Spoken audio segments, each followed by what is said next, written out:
2026 നിയമസഭാ തെരഞ്ഞെടുപ്പ് ലക്ഷ്യമാക്കി നടൻ വിജയ് രാഷ്ട്രീയ പ്രവേശനം പ്രഖ്യാപിച്ചതോടെ തമിഴ്നാട്ടിലെ മുഖ്യധാര പാർട്ടികളായ DMKയും അണ്ണാ DMKയും പുതിയ കരുനീക്കങ്ങൾ ആരംഭിച്ചിരിക്കുകയാണ്.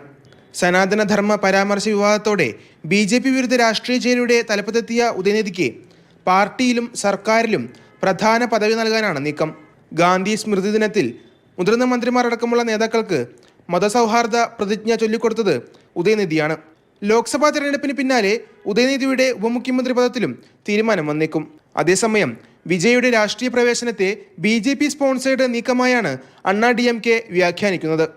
കഴിഞ്ഞ ദിവസം പാർട്ടിയുടെ ഔദ്യോഗിക വക്താവായ കോവെ സത്യൻ വിജയ് BJPയുടെ പുതിയ ചൂണ്ടയാണെന്നും ആരോപിച്ചിരുന്നു. മുൻപ് രജനീകാന്തിനെ വെച്ച് BJP ആവിഷ്കരിച്ച പദ്ധതി വിജയിച്ചില്ലെന്നും ഇതോടെയാണ് സിനിമാ മേഖലയിൽ നിന്ന് വിജയ് എത്തിച്ചതെന്നുമാണ് അണ്ണാ DMKയുടെ പുതിയ ആരോപണം. വിജയുടെ തമിഴക വെട്ടിക്കഴകം ലക്ഷ്യം വെച്ചേക്കാവുന്ന സംസ്ഥാനത്തെ നിർണായകമായ ന്യൂനപക്ഷ പിന്നാക്ക വോട്ടുകൾ സമാഹരിക്കാനുള്ള നീക്കമാണ് അണ്ണാ DMK നടത്തുന്നത്. എന്തായാലും വിജയുടെ പുതിയ കരുനീക്കങ്ങൾക്ക് വേണ്ടി കാത്തിരിക്കുകയാണ് തമിഴകത്തെ രാഷ്ട്രീയ പാർട്ടികൾ. മാതൃഭൂമി ന്യൂസ്, ചെന്നൈ.